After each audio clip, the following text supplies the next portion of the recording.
Mrs. Defensor. In her statement, allow me to read it for you.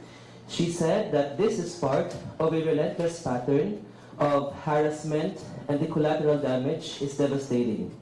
Because of these political attacks, approximately 1,000 hardworking employees across various companies have abruptly lost their jobs simply due to a perceived association with my husband, Mike. Director, do you think that this operation is not politically motivated and it is only being done under the course of the law?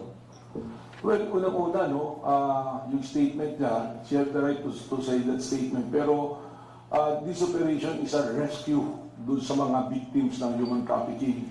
And upon rescuing them, that's the only time we discovered, when seeing the documents, eto pala, ang mga may-ari, yung asawa nga ni Mike Defensor at anak niya. So yung mga documents revealed na sila yung may mga kinalaman dito, no? So I'm surprised that they will connect this to political issues that they are saying, no? So I don't know, siguro maganda sagutin lang nila dahil malinaw naman, the law is clear, kung ano yung violation ng anti-human trafficking. Nakita namin yung establishment, nung pumunta kami dyan, may record naman, naka-video yung buong operation, connected yung hotel. Merong secret na passage papunta ron sa hotel, may transaction, kakausapin yung mga pimp na ang tawag doon, parang manager yung tawag, tapos magta-transaction, pag nahis yung transaction, nakakyat na doon sa hagdan, sa likod, paakyat diretso sa mga kwarto na pinapalabas nila ng hotel.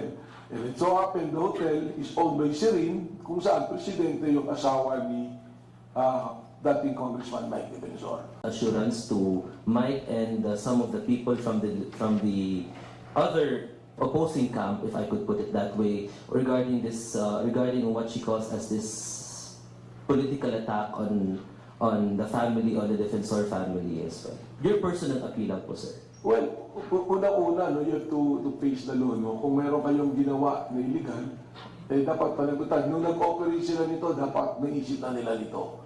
It so happened that former Congressman Mike Defensor is so active in the political front, tapos ngayon may nangyayaring illegal na involve yung pamilya mo, i-connect dito sa politika. I don't think that is fair, no?